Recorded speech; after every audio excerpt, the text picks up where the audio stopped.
What's your body count? Want to know mine? 200,000. But to be clear, that's how many bodies I can count in my latest TikTok audience milestone. Hooray! But back to sex. The truth is, judging someone by how many people they've slept with is about as relevant as judging them solely on the number of social media followers they have. An interesting reference point, but by no means the whole story. Want to know what else isn't useful? Focusing on numbers in general when it comes to sex. Like, how many times a week? How many orgasms did you have? How many sexual positions did you use? And then there's everyone's biggest insecurity, is everyone having more sex than me? Answer, no. I'm not saying frequency and novelty don't matter at all when it comes to sex. To a certain extent, they do. But like most things, what matters much more than those numbers is the quality of your sexual experiences. Like, is the sex you're having pleasurable? Does it bring you a sense of connection, freedom, and joy? Are you choosing partners that make you feel safe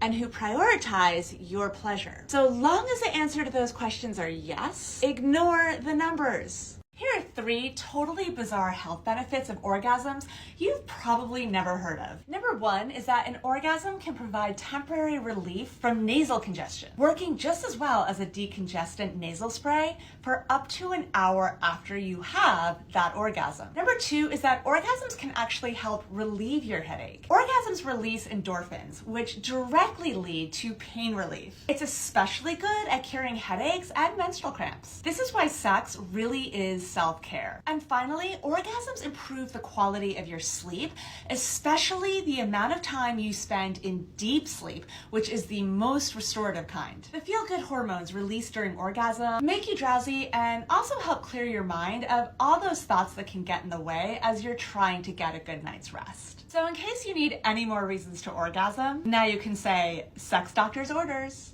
It turns out rats in leather jackets can teach us a thing or two about sex. Let me tell you a little tale. In 2013, researchers at Concordia University conducted a little study to see if wearing a little rat leather jacket would make a difference on their mating behavior. Researchers found that the rats without the little leather jackets mated the way they normally would. However, rats trained with the leather jacket on, but tested without, had a hard time finishing when presented with female partners. So what do these results tell us? It means rats associate sex with contextual cues. In other words, the little rodent jacket became associated with sex in the rat's mind. So when the little jacket was gone, it disrupted the conditioned behavior. You might be wondering what this has to do with people. Well, human behavior is also influenced by contextual cues, ranging from your environment to maybe specific items of clothing. This is why some people develop kinks around leather jackets, uniforms, or even specific scenarios. So whether it's about the nuances of sexual behavior or unlocking the mysteries of human fetishes, what we learn from rats is more than just a fascinating piece of trivia.